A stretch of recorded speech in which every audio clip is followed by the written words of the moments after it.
new thing I just realized too is that that's the whole pushing for evil in the world. They want to keep people unconscious for as long as possible because they want to keep using human beings and the power that we naturally hold. Okay.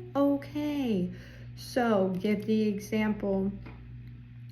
You know, these governments might have contracts with, they call it the devil or whatever. It could be these thought forms that are literally creating things for us to be scared of and whatever. And be like, ooh, yeah, this, that. Meanwhile, what they're serving is something still lower than them. They're just too stupid to see it, quite honestly and frankly. But besides that point,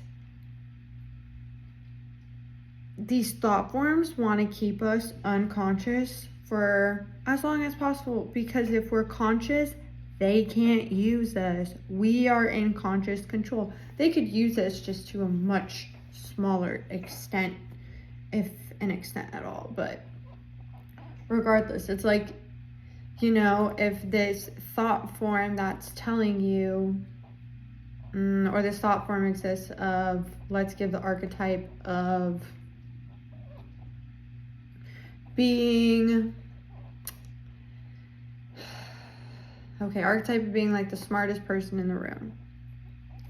That archetype of being the smartest person in the room, or just the smartest, feeling the smartest, that thought form, that archetype, if you don't run your consciousness, it's going to come in and be like, ooh, that is a good vehicle for me to push my agenda. So I'm going to swoop on in here. I'm going to go in their little orbit and I'm going to grow, and they're going to feed me with their energy, their somewhat conscious awareness. It's like, you know, we have to observe the thoughts to give them energy and for them to be a thing. So that thought form's like, oh, I'm going to come in her space. I'm going to feed off of her energy. She's just going to keep feeding me, and then I'm going to get bigger. And then I'm going to be able to manifest through this person because I'm going to be so big that they're going to have to act. I'm going to be so aggressive that they can't just keep me as a thought form anymore. I'm going to come out into the physical. So that's why you see this push to keep people unconscious, to keep people stuck in a state of not thinking for themselves, not self-reflecting. That's why we have all this freaking mind numbing and also mind stimulating, make it make sense, but mind numbing and stimulating content. Like, you are numbing yourself to these really intense emotions or actions, whatever you want to call it. But then you're also stimulating yourself, so you have no time for self-reflection. There is numbing because you're constantly feeding a dopamine hit. So you're numbing you being actually able to feel dopamine, not fun. And then to a latter extent, you're giving away your time and energy and conscious awareness towards this 5-10 second funny video, when in reality, all those seconds that you spend online could be given back to yourself. Could be where you sit with yourself and you start gaining conscious awareness, and you start being like, oh, why do I feel the things that I feel? Why do I say the things that I say? How did this moment shape me? How is this moment that I'm still thinking about years ago shape me? Why did I have that dream last night? Why am I having this physical response when someone says whatever it is here? You are trading all that time that you could be learning about yourself consciously, shedding conscious awareness on the unconscious. You are taking that time and you are giving it away. And they want you to do that. They want you to give away your conscious awareness, because guess what? Then they can swoop on in and take it from you. These thought forms. And yes, it's human beings that have created these mechanisms, but guess what? They started as thought forms.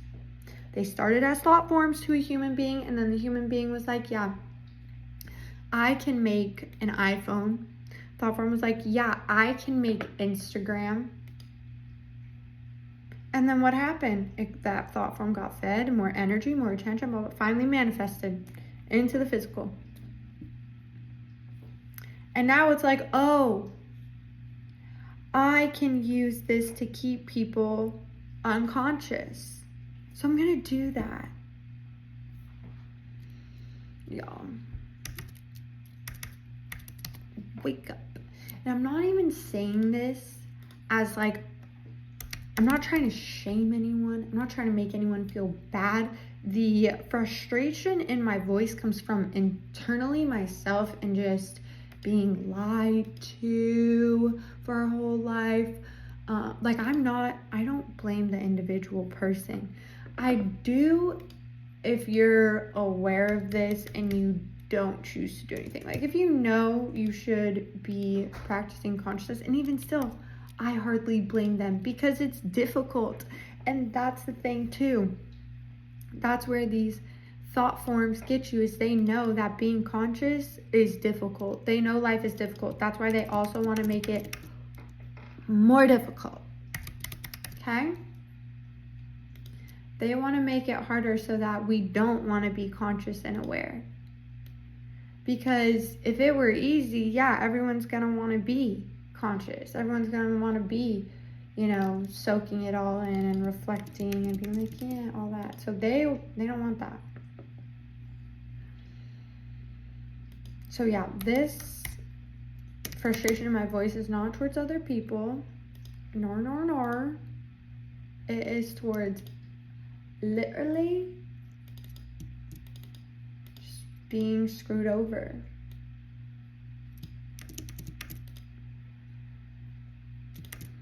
Biggest thing is, yeah, I don't want to make people feel freaking bad for this. I do want them to feel bad if they don't do anything about it. Like, freaking sit with yourself. If you don't, like, you're just gonna feel worse if you don't do it. That's the thing. It's like, it makes your journey longer, harder. Like, yes, for a while, it may be nice to be unconscious, but you're just gonna have to get conscious again. So it's like, and you being unconscious gives authority to these thought forms that don't care about us. So that ultimately is hurting those around you by giving your consciousness away. So that's where I do get a little mad. It's like, wake up. And I'm saying it to myself too, because I, at the end of the day, still have a lot of work to do within consciousness. I will still sit on my phone and mindlessly scroll for hours, and it's frustrating. It's so frustrating. I'll be scrolling and I'll be like, I know I shouldn't be doing this. I'll think of it while I'm doing it. I'm like, I know I shouldn't be scrolling for this long, and it's surrounding my brain. There's nothing that I'm gonna find on here. It's gonna change my life.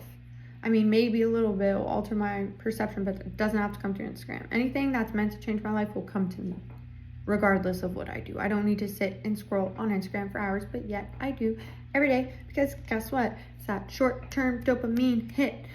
I don't know how to deal with my thoughts and emotions, so guess what? I run to Instagram rather than dealing with it consciously. We need to deal with it consciously. If we don't deal with it consciously, someone else will, and not someone, something. Those things that you're really afraid of aren't as scary as you think, but they are. They don't look like scary beings. They come in the form of self-doubt and judgment and all these unserving things. Okay?